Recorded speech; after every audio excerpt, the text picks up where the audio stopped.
Bahrain കേരളീയ സമാജത്തിന്റെ ആഭിമുഖ്യത്തിൽ നിരവധി പ്രവർത്തനങ്ങളാണ് കുട്ടികൾക്കായി വർഷം തോറും നടത്തപ്പെടുന്നത്. ഈയിടെ നടന്ന സമ്മർ ക്യാമ്പിലേക്ക് സമാജത്തിന്റെ കീഴിൽ കഴിഞ്ഞ ജൂലൈ 1 മുതൽ സംഘടിപ്പിച്ച സമ്മർ ക്യാമ്പിൽ 250ഓളം കുട്ടികളാണ് പങ്കെടുത്തത്. കുട്ടികളുടെ സർഗശേഷി വർദ്ധിപ്പിക്കുക എന്ന ലക്ഷ്യത്തോടെയാണ് ക്യാമ്പ് സംഘടിപ്പിച്ചിരിക്കുന്നത്. വിജ്ഞാനത്തിന്റെയും വിനോദ പരിപാടികളുടെയും നിരവധി ക്ലാസുകളാണ് ഈ വർഷം ചിട്ടപ്പെടുത്തിയത്. ആലപ്പുഴ കേന്ദ്രമായ ചെക്കൂസ് കളിയരങ്ങിന്റെ ഡയറക്ടർ ചെക്കു ശിവനാണ് ഈ വർഷത്തെ ക്ലാസുകൾക്ക് നേതൃത്വം നൽകിയത്. ഇതുവരെയുള്ള ചരിത്രം നോക്കുകയാണെങ്കിൽ എൻ്റെ ലൈഫിലെ ഏറ്റവും ബെസ്റ്റ് ക്യാമ്പ് ഇത് തന്നെയാണെന്ന് നിസ്സംശയം പറയാം. കാരണം ഇത്രയും ദിവസം നീണ്ടു നിൽക്കുന്ന ഒരു ക്യാമ്പ് ഒരു രാജ്യത്തും നടക്കുന്നില്ല. ഞാൻ കേരളത്തിൽ ആലപ്പുഴ കേന്ദ്രമാക്കി നടത്തിക്കൊണ്ടിരിക്കുന്ന 27 വർഷമായിട്ട് നടത്തിക്കൊണ്ടിരിക്കുന്ന ക്യാമ്പിൽ പോലും ആകെ പ്രവേശനം അവിടെ 200 കുട്ടികൾക്കേ കൊടുക്കാറുള്ളൂ. അത് 41 ദിവസത്തെ ക്യാമ്പാണ്. ഈ 45 ദിവസം നീണ്ടു നിൽക്കുന്ന ക്യാമ്പ് വിദേശത്ത് ആദ്യമായിട്ടാണ് ആ നേതൃത്വം കൊടുക്കാൻ സാധിച്ചത്. ഇവിടുത്തെ ക്യാമ്പിനെക്കുറിച്ച് പറയുകയാണെങ്കിൽ ഏറ്റവും ശ്രദ്ധേയമായൊരു ക്യാമ്പാണ്. ഇതിൻ്റെ സംഘാടനത്തിലും കുട്ടികളുടെ ആ ഒരു വരവിലും അവരുടെ മറ്റ് കാര്യങ്ങളിലുമൊക്കെ വളരെ ശ്രദ്ധയോടുകൂടിയാണ് ഇവർ ക്യാമ്പ് ഓർഗനൈസ് ചെയ്തിരിക്കുന്നത്. ഇവിടുത്തെ മറ്റൊരു പ്രത്യേകത തികഞ്ഞ അച്ചടക്കമുള്ള കുട്ടികളാണ്. അതേ സമയത്ത് സ്വാതന്ത്ര്യം കൊടുത്താൽ അവർ പരമാവധി എൻജോയ് ചെയ്യാനും അവർ ശ്രമിക്കുന്നുള്ള ഒരു നാണയത്തുട്ടിന് 2 വശങ്ങൾ പോലെ ഡിസിപ്ലിനും ആഹ്ലാദവും ഒന്നിച്ച് പങ്കിടാൻ കഴിയുന്ന കുട്ടികളാണ്. രണ്ടാമതൊരു കാര്യം പറയുകയാണെങ്കിൽ ഗ്രാസ്പിംഗ് പവർ. എനിക്ക് തോന്നുന്നു വിദേശ രാഷ്ട്രങ്ങളിൽ ഇത്രയും ഗ്രാസ്പിംഗ് പവറുള്ള കുട്ടികൾ ബഹ്റിനാണെന്ന് തോന്നുന്നു. ബഹ്റിൻ്റെ ഒരു മികച്ച സംഭാവനയാണ്. ഇവിടെ ഈ മലയാളം ക്ലാസ്സൊക്കെ അതിന് വ്യക്തമായ സാധ്യതകൾ ഇവർക്ക് കുട്ടികൾ കൊടുക്കുന്നുണ്ടെന്ന്. മലയാളത്തിൽ ഇത്രയും മാന്യമായി സംസാരിക്കുന്ന കുട്ടികൾ ഒരുപക്ഷെ കേരളത്തിൽ പോലും ഇപ്പോഴുണ്ടാകുമെന്ന് തുറന്നു പറയാൻ ഞാൻ ഈ അവസരം ഉപയോഗിക്കുകയാണ്. കാരണം മലയാളം എഴുതാൻ ഇവർക്കറിയില്ല, മലയാളം വായിക്കാൻ ഇവർ പലർക്കും അറിയില്ലെങ്കിൽ പോലും ഇവരുടെ സംസാര ഭാഷ അസൽ നമ്മൾ ആഗ്രഹിക്കുന്ന മലയാള ഭാഷ അവരുടെ ഉച്ചാരണ ശുദ്ധിയിൽ കൃത്യമായിട്ട് അവർ പ്രതിപാദിക്കുന്നുണ്ട്. ഈ കേരളീയ സമാജം എല്ലാ മേഖലകളിലും കുട്ടികൾക്ക് ആവശ്യമായ പ്രോത്സാഹനം കൊടുക്കുന്നുണ്ട്. കുട്ടികൾക്ക് മാത്രമല്ല മുതിർന്നവർക്കും അവർ നല്ല രീതിയിലുള്ള ട്രീറ്റ് കൊടുക്കുന്നുണ്ട്. ഇവിടുത്തെ ഒരു സാഹോദര്യ ബന്ധവും സ്നേഹബന്ധവും ഒക്കെ ഈ ക്യാമ്പിൻ്റെ വിജയത്തിന് ഏറെ നിർണായകമായിട്ടുണ്ട്. ഇവിടെ ചിത്രരചന, സംഗീതം, നൃത്തം, നാടകം, മിമിക്രി, മോണോ ആക്ട്, മൈമ, പിന്നെ സാഹിത്യ സംബന്ധമായ വിഷയങ്ങൾ, പിന്നെ ലോകത്തെ തിരിച്ചറിയുന്നതിനുള്ള രസകരങ്ങളായ കൗതുകകരങ്ങളായ ചോദ്യങ്ങൾ, ഇതെല്ലാം കൊണ്ട് സമ്പന്നമാണ്.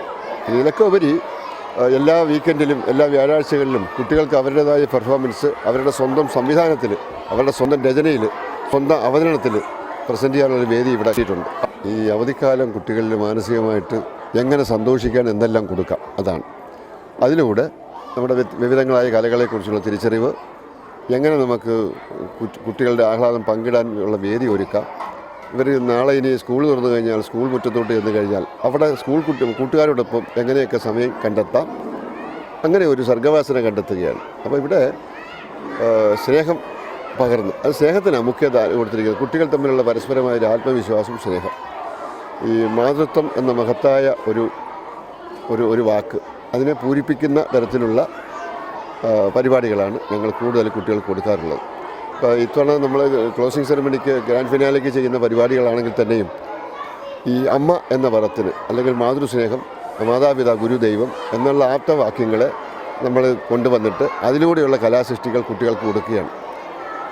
പിന്നെ നാടിൻ്റെ തനതായ സംസ്കാരങ്ങളെക്കുറിച്ച് കുട്ടികൾക്കൊരു തിരിച്ചറിവുണ്ടാക്കാനുള്ള ആ തരത്തിലുള്ള സംഭാവനകൾ, ഇതാണ് സത്യത്തിൽ ചെയ്യുന്നത്. ഇതിലൂടെ അവർ ഈ ചിത്രം വരയ്ക്കുന്നു, പാട്ട് പാടുന്നു, ഡാൻസ് കളിക്കുന്നു, നാടകം കളിക്കുന്നു, മിമിക്രി ചെയ്യുന്നു, മൈം ചെയ്യുന്നു, പ്രസംഗം പറയാൻ പഠിക്കുന്നു, അങ്ങനെയുള്ള പരിപാടികൾ സ്വയം പഠിച്ചെടുക്കുകയാണ്. ഇതിലൊക്കെ ഉപരിയായിട്ട് പത്രപ്രവർത്തന രംഗത്തെ അവർക്കൊരു ന്യൂസ് എങ്ങനെ എഡിറ്റ് ചെയ്യാം, ന്യൂസ് എങ്ങനെ കണ്ടുപിടിക്കാം എന്നുള്ളതിനെക്കുറിച്ച് ഒരു പത്ര പ്രസിദ്ധീകരണം ഇവരുടെ കുട്ടികളുടെ ഭാഗത്തുണ്ടാകുന്നുണ്ട്. നാടൻ പാട്ടുകൾ, ചിത്രകല, നടനകല, ഏകാഭിനയം, നൃത്തം തുടങ്ങി നിരവധി മേഖലകളിൽ പ്രവൃത്തി പരിചയമാണ് ക്യാമ്പിൽ നടന്നത്. മേളം, രാഗം, താളം, ഭാവം എന്നീ 4 ഗ്രൂപ്പുകളായി തിരിച്ചാണ് ക്യാമ്പ് നടത്തിയത്. കഴിഞ്ഞ വർഷങ്ങളിൽ നിന്ന് വിഭിന്നമായാണ് ഈ വർഷത്തെ ക്യാമ്പ് സംഘടിപ്പിച്ചതെന്ന് ഭാരവാഹികൾ പറഞ്ഞു. ഏകദേശം 230ഓളം കുട്ടികൾ ആണ് ഇതിൽ പാർട്ടിസിപ്പേറ്റ് ചെയ്യുന്നത്.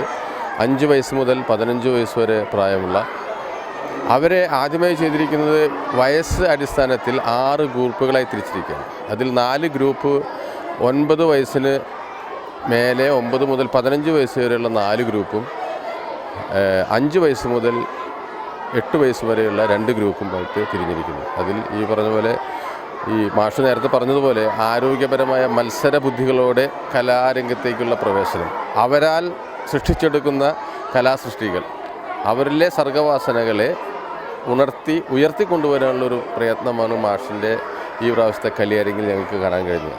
ക്യാമ്പിലേക്ക് കുട്ടികളുടെ അറിവുകൾ വർദ്ധിപ്പിക്കുക എന്നതിൻ്റെ ഉദ്ദേശം കൊണ്ട് തന്നെ ആദ്യമായി ഞങ്ങൾ ആരംഭിച്ചത് ഈ വർഷം രൂപീകൃതമായ സയൻസ് ക്ലബിൻ്റെ ആഭിമുഖ്യത്തിൽ ഒരു ശനി ഗ്രഹത്തെ അടുത്ത് കാണുവാനുള്ള അവസരം കുട്ടികൾക്ക് ഒരുക്കി.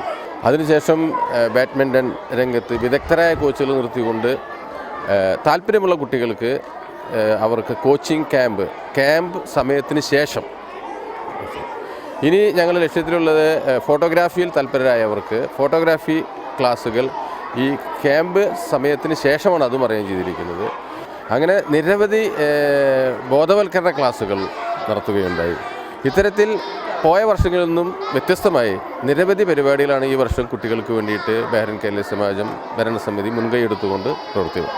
വനിതാ വിഭാഗത്തിന്റെ നേതൃത്വത്തിൽ മികച്ച പിന്തുണയാണ് ക്യാമ്പിന് നൽകുന്നതെന്ന് സമാജം വനിതാ വിഭാഗം പ്രവർത്തകർ പറഞ്ഞു. എല്ലാ വർഷത്തെ പോലെയും ഈ വർഷത്തെ നമ്മുടെ ഈ സമ്മർ ക്യാമ്പിൽ വനിതാ വിഭാഗത്തിൻ്റെ ഫുൾ സാന്നിധ്യം ഉണ്ട്. എല്ലാവരും അവരോടൊന്നിച്ച് സഹകരിച്ച് എല്ലാ വർഷങ്ങളിലും വനിതാ